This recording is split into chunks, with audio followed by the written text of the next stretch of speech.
pick up some of those and we can see some of those as well. What are some other projects that are coming up for you? Well, we've got The Sixth Rolling Stone, which is a film about Ian Stewart. And Ian Stewart was actually the guy that formed the Rolling Stones with Brian Jones. And they, in the auditions, picked up Mick Jagger and picked up Keith Richards and Charlie Watts. Charlie Watts was doing quite well as a jazz drummer in that circuit in the 50s.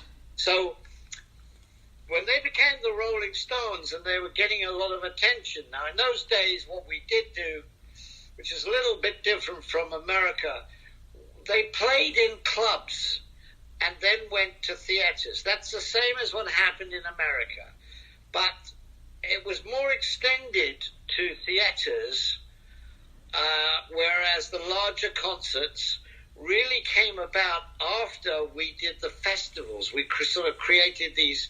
I mean, you guys created Woodstock, which was the example of the finest rock and roll festival that you could have really ever achieved. I mean, it could have been better, but it probably would have ruined it. But I don't know. And the fact is that at that time the Rolling Stones were off on their way, and they were touring in America, and there was a man there called Ian Stewart, and Ian Stewart used to play keyboards. And one day he came in, they used to wear suits, believe it or not. So there's, like the Little Richard suits and things, but they had their own individuals. And Ian came in to get his, and it wasn't on the peg in the dressing room. And he came out to Andrew Oldham, who was then managing the Stones, said, I can't find my uniform or anything else. And he said, well, we've decided that it's better that you play off stage. Now, you're talking about one of the best piano players, a type of piano player that we've ever had here. He was fantastic. And unbeknown to a lot of people, he stayed on. Officially, he got the same share as everybody else and played keyboards off stage in the wings. And his other job was to become a glorified road manager. He would arrive the day before the band. He would make sure that the band had everything in the way that he wanted to. He had a head of security that stood beside him, and he would have a technical man beside him. And those three people, everything was to a blueprint. And the band would not go on stage without him coming to collect them. They would not go on stage. And there were many times when the Stones didn't make the stage on the time that they should have done. It wasn't that they weren't there. They were there, but they hadn't got the green light. And if he wanted to play, he played. If he didn't play, you'd always have the setup backstage for him to play. And he would basically wandering around looking as straight could be. You never saw a straighter looking person. And he'd spend all his day on the golf course, come in for the show, and basically that was his job. Short hair when everybody had long hair, and technically he was a brilliant man. And musically he was a brilliant man. Now, he died in 1986, and I knew him well. I knew him, to a good extent. He helped me a lot as a young man. And, he loved the Rolling Stones Mobile, which he put under his wing, and they took it everywhere they went. And he was the man that sat at every recording session that they had.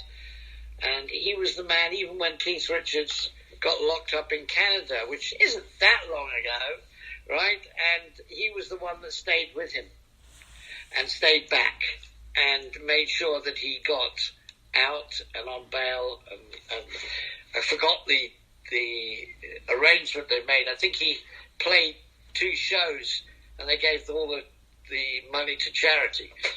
Interesting. It's a story that I go into because he never wanted the razzmatazz of the Rolling Stones. He didn't want to look like them, feel like them. And the fact that the manager at the time said, you don't really just fit in with the looks. That's how they, in those days, felt, they had to have long hair. You couldn't have one with short hair. You know, it was always done around what their appearance was, especially over here.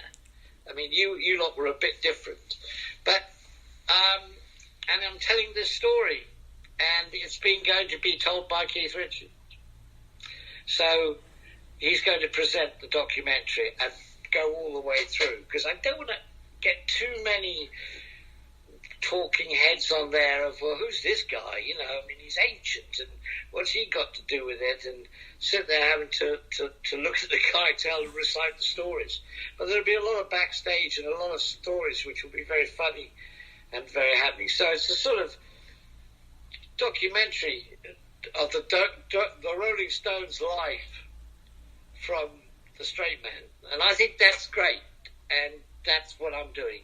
And it's also involved, you know, he was very, very, very friends with Jimmy Page and with Jeff. He lived with Jeff Beck and so on, you know. So you've got, that's going to be really good. Well, there's another one.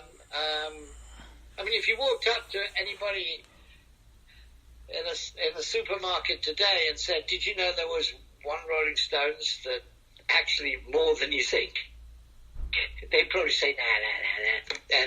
But he was. And the band themselves, we've got footage of the band themselves explaining his role. And Keith will I think it's going to be very emotional from Keith. Because he still says, I work for Stu. He hired me, and I go on stage now, and I always still think I'm working for Stu. So it's an interesting one. The other one is Link Ray.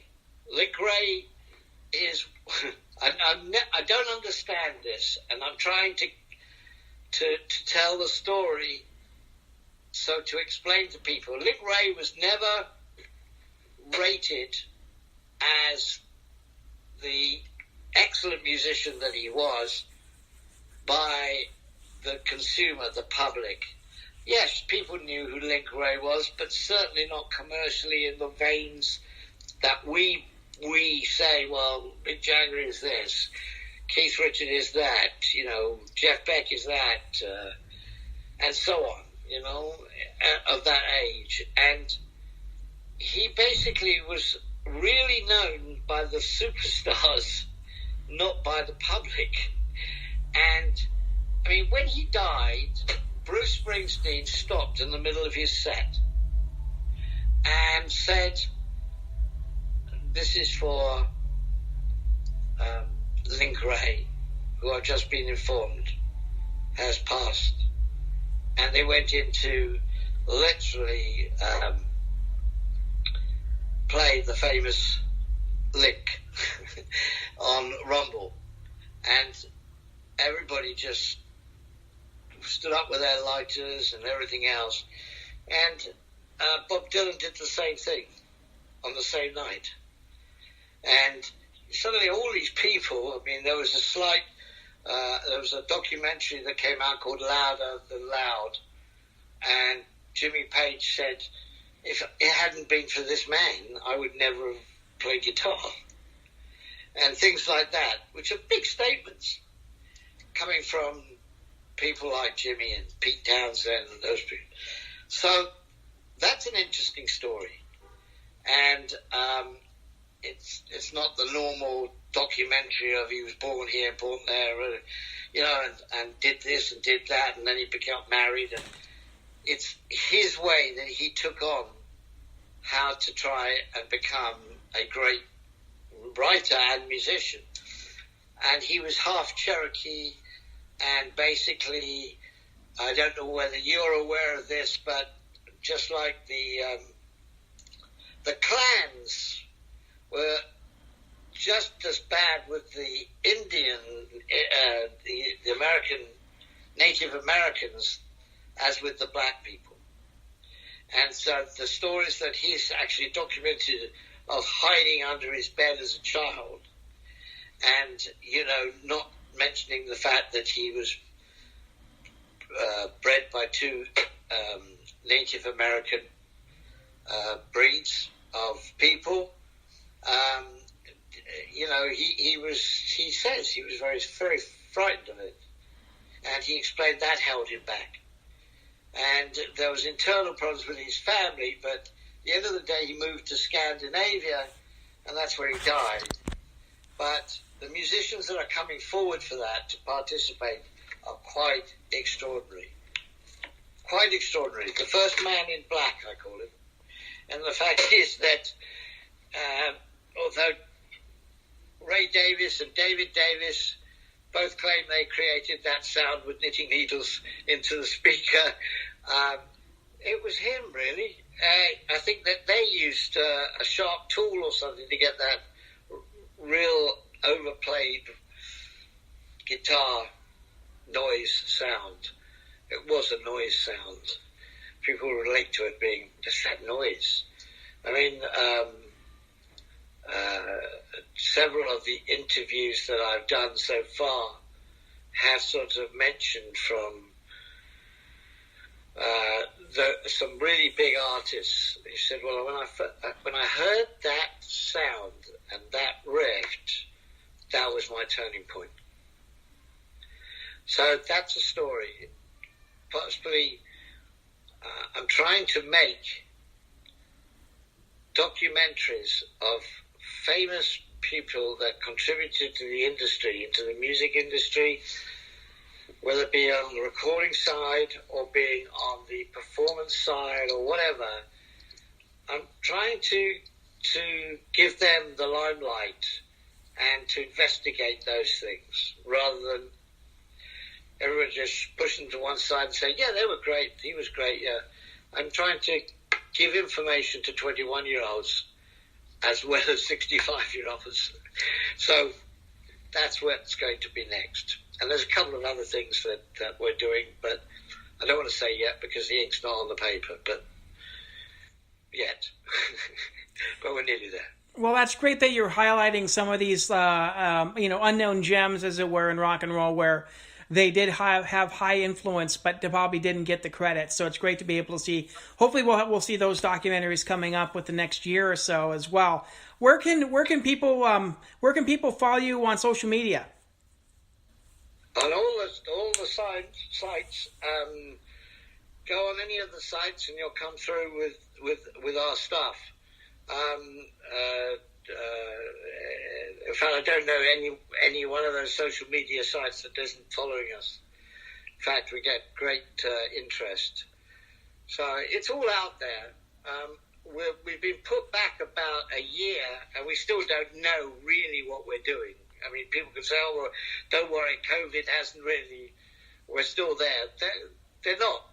We've had to stop shooting on 2 or 3 occasions, and we're trying to re-establish. As you well know, marketing is difficult, and especially when there's little money around with advertising and what have you. So we're trying to do our best to put our efforts into pre-production, the writing, and getting the right people involved. The one good thing about the COVID thing is that we knew where everybody was, and the fact is you could get to them because they weren't leaving home. So in a way, we were lucky. Just to talk to them was great, and say, well, look, we'll come and shoot you when you feel safe and everything else. At least we could get through to them. I mean, there are times we put trackers on people that we want to go and interview. It takes a year to get them. And trying to get somebody in the summer in America is practically impossible because they're all out touring.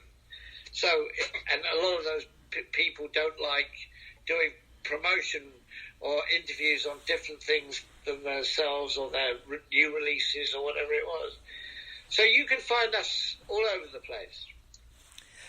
Yeah, I mean, that's great. And, I have to take a look and see if BritBox has some of your documentaries on there, because I know, here in the United States that, we do get some BBC stuff. So I'll have to double check to see some of your older stuff on there as well.